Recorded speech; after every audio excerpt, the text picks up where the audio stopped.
in a rare example of bipartisan policy, along with Republican Kevin Cramer, Senator Chris Coons recently introduced a bill that'll lay the groundwork for America's first carbon border tax. And he's joining me now from Washington. Senator, welcome to the program.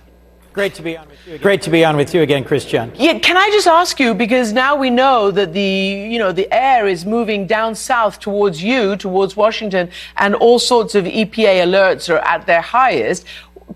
Can you describe, what is it like where you are? Is it difficult to breathe? Well, I went for a walk here outside this morning in Washington. You can smell the smoke in the air. It is hazy. In my home state of Delaware, it's even worse. And where my youngest, Margaret, is a recent college graduate in New York City, it's a complete blanket of haze.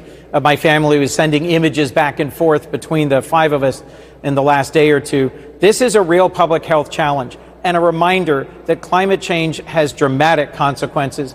The vast wildfires out of control in Canada are impacting the entire east coast of the United States. And for folks who are particularly vulnerable, who have asthma or other breathing difficulties, this is a critical issue.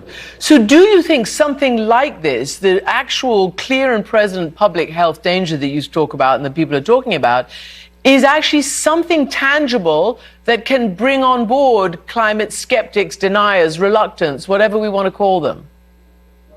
I hope so. As you may know, Christiane, I co-founded the Climate Solutions Caucus here several years ago. It's a bipartisan group of 14 senators, 7 Republicans, 7 Democrats, where as a group we agree that the climate is changing because of human activity and we have to come together to do something about it.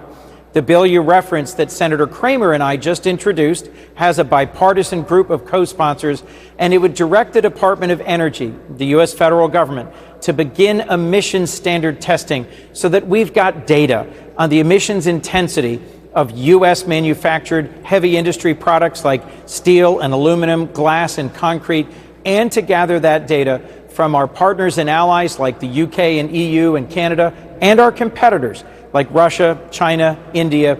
That's laying the technical groundwork or foundation for a carbon border adjustment mechanism.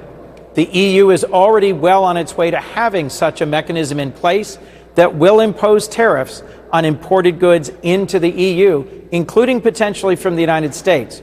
And I've had several important conversations with national leaders, with climate advocates, with legislators from the EU, UK, Canada, and other countries about how we could pull together and have a common carbon club of shared emissions reduction ambition. We can use trade and potential tariffs as a way to bring into compliance our closest partners and allies, and to impose costs on the heavy industrial products of countries like Russia and China that don't reduce emissions. Okay, Senator, so I understand that you could probably get some good, and you have done, bipartisan support for this because it's outside the borders of the United States. But in the United States, there's still so many who are reluctant, on the other side of the aisle to talk about a carbon tax or any of these big mitigating possibilities.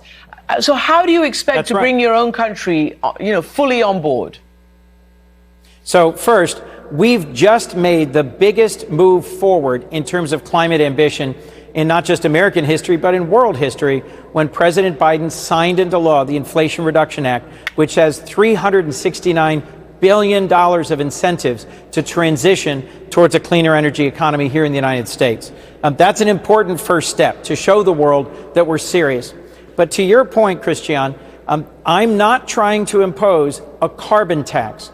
We're trying to measure the emissions reductions that have already happened in the United States because of our regulations, and then advantage cleaner or lower emissions heavy industrial products. So, for example, American-made steel and aluminum should not face any tariffs, whereas perhaps steel and aluminum coming from Russia or China that are intensive in their emissions would, and imports from the EU or Canada or UK wouldn't, because they have regulatory schemes because of their carbon taxes and because of their regulations that are comparably low emissions to ours. I know it's a little complicated, but I think there's a way for us to harmonize our approaches to climate ambition across these open market democracies that are also close partners and allies. So let's talk about China, because it's clearly a very big player, and most of the China, experts, including the Biden administration climate czar John Kerry, basically state the obvious, that without China's cooperation, none of this will come to pass. There are distinctly frosty relations between the United States and China right now. I mean, worse than frosty. Do you see anything in the attempts at a thaw that the U.S. is trying to project that could bear any fruit? So, look, I'm always an optimist about that possibility. But this is an approach that doesn't require warmer or closer relations between the United States and China. That's part of the beauty of an approach that says, if you want to access the American market, you have to prove that you have low emissions heavy industrial products. The thing that is most likely to bend the curve of emissions in China and India is market forces through trade. So again, Christiane, let's just imagine for a moment, if the EU, UK, US, Canada, South Korea, Australia, all aligned around low emissions approaches to how we manufacture steel and aluminum, glass and cement, heavy industrial products. And to access our markets, China and India would have to demonstrate, and Russia, that they are reducing their industrial emissions. That will drive them to change their emissions profiles, to slow down the rate at which they're currently building a record number of coal-fired power plants. That's the thing that is going to drive global reductions in emissions more than any agreement, because I frankly think our relations may continue to be strained, or even, as you put it, frosty for years to come. Well, so maybe frosty was... free market, using trade might well work. Okay. The agreements so far have not. Okay, but there's still trade problems between the United States and China.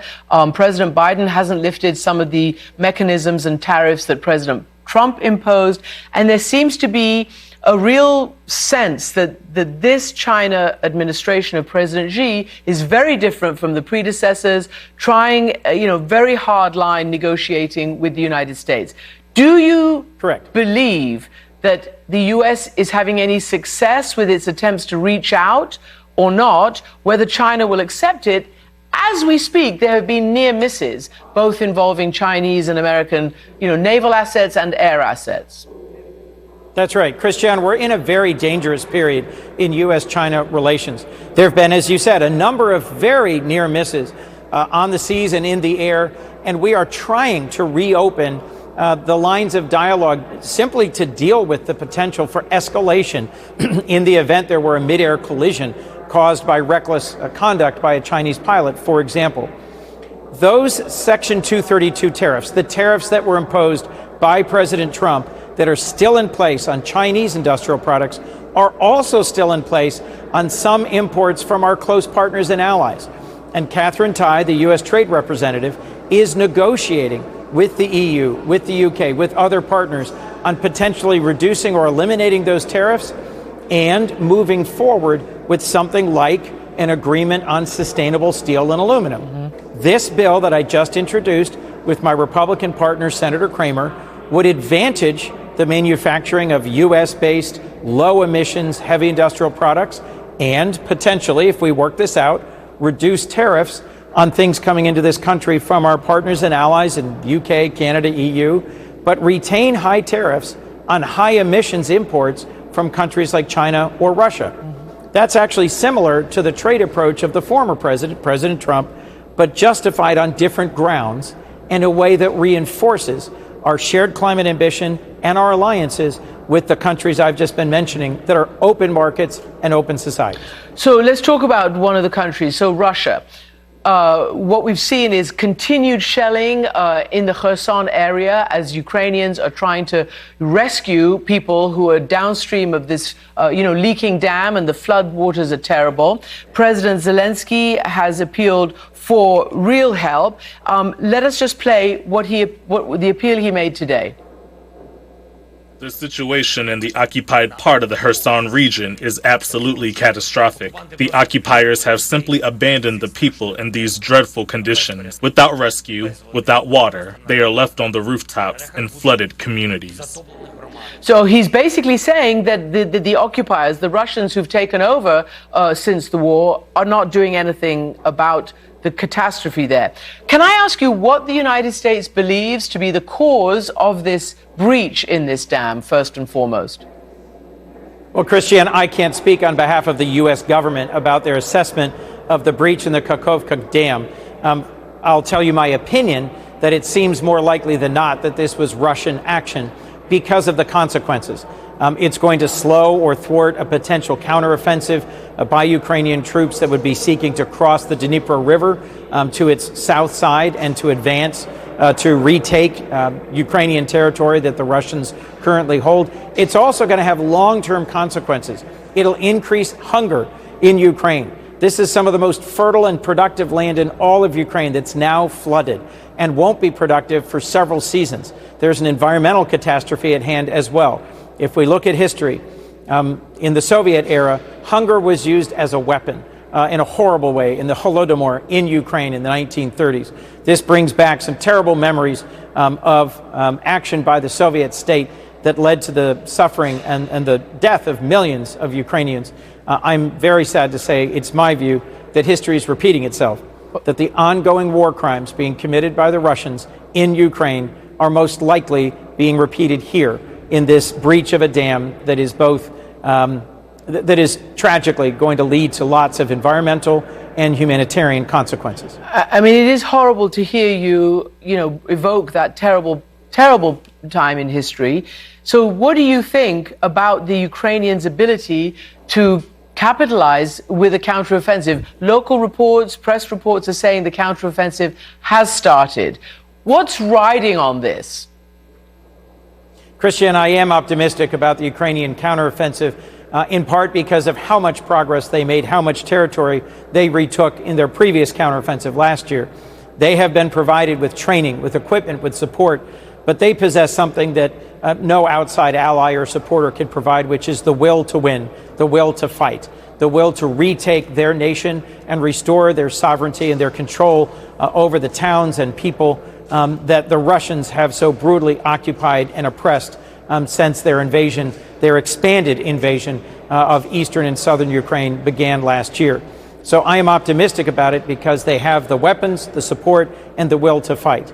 If they are successful in this counteroffensive, I think they will continue to deserve the robust support of the American people, of our Western partners and allies, of the 40 countries around the world who are supporting Ukraine in its fight for freedom and to restore its lost territory that's been occupied by Russia. So, Senator, you said if it's successful. What if it's not as successful as has been billed? What if it takes a longer time, that it's, they need more weapons, they need more time? We're hearing a very stiff Russian resistance.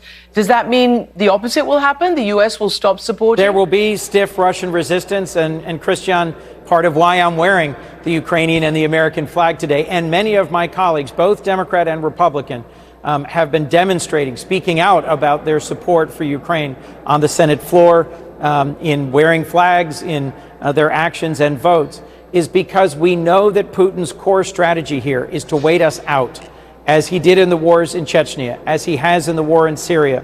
Putin's plan is to simply continue to bombard civilians, continue to grind away at Ukraine's strength and resistance, and to hope, to plan on the West, on the United States, losing interest. We cannot allow that to happen. Putin cannot be rewarded for his brutal invasion. He has already lost strategically because NATO is going to expand. He has already lost strategically because his standing in the world, the respect for Russia, has fallen significantly. But we have to sustain our support for the brave Ukrainian troops who continue to fight and be willing to die for their country, and to retain the sovereignty, to regain the control of territory that Russia's deprived them of. What are the consequences if they're not successful? Well, in the long run, if we care about freedom, we have to continue to support Ukraine's fight against the Russian aggressor. Well, as we all know, that's a leading mantra of the Biden administration, and particularly they draw their comparison to the Republicans, particularly former President Trump. So I just want to ask you a domestic question. More and more Republicans are throwing their hat in the ring. More and more allegations and warnings of investigations are coming down towards Trump. Mike Pence, his vice president, officially launched, and he also held a town hall on CNN. This is the scathing assault he launched on his former boss. Just take a listen. Let me say what I said today was that anyone who puts themselves above the Constitution should never be president in the first place. And anyone who asks anyone else to put them over the Constitution should never be president again. I had hoped that President Trump would come around on our difference about that tragic day and about my role. And I still hope he does.